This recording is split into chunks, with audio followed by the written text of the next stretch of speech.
शेतकरी बंधूंनो नमस्कार, मी प्रवीण चिंटकापुरे आपल्या नवीन व्हिडिओमध्ये स्वागत करतो आपलं।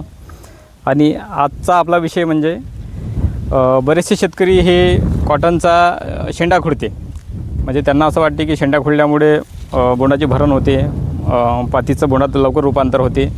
हे सगळं बरोबर आहे, पण शेंडा खुडल्यानंतर मला असं वाटते की त्याची वाढ आपण थांबवून घेतो आणि त्यांना पुन्हा नवीन माल येण्यासाठी नवीन चालना त्या झाडाला मिळत नाही।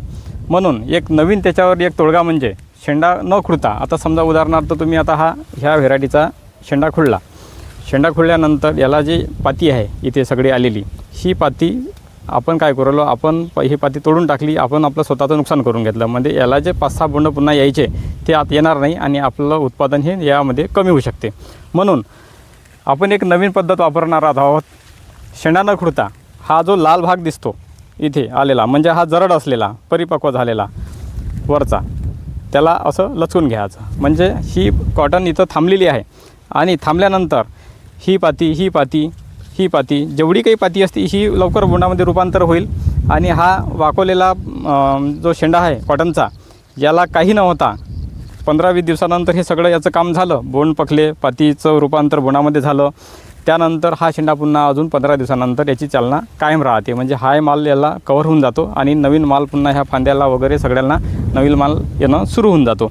म्हणून माझी अशी विनंती आहे शेतकऱ्यांना की आपणही ह्याच पद्धतीनं आपली कॉटनचं जे पीक आहे हे जवळपास 4 ते 4.5 फुटाचं झालं की त्यानंतर ही माझ्या हाईटला आलं, म्हणजे 4-4.5 फुटाचं हे झालेलं आहे आता।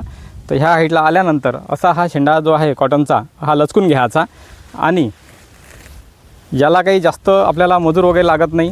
हे सरळ कोणी 2 तास घेऊन एखाद्या मजुराच्या हाताने तुम्ही करू शकता। तुमची कॉटनचं जेवढं क्षेत्र आहे त्या हिशोबाने तुम्ही मजूर लावू शकता, म्हणजे आपलं कोणतंही याच्यामध्ये नुकसान होत नाही आणि फायदा भरपूर होतो।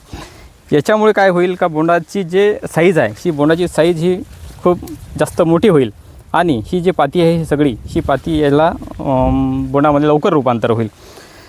आणि याचा जो रिझल्ट आहे ह्या शेंडाखुंडणीचा, आपण आता नवीन व्हिडिओमध्ये 15 दिवसानंतर याचा रिझल्ट आपल्याला काय आला हे आपण याच्यामध्ये सांगणार आहोत। म्हणून तोपर्यंत आपल्या चॅनलला सबस्क्राईब करा, लाईक करा आणि पुन्हा नवीन व्हिडिओसाठी आपण ह्याच प्लॉटमध्ये येणार आहोत। तोपर्यंत धन्यवाद।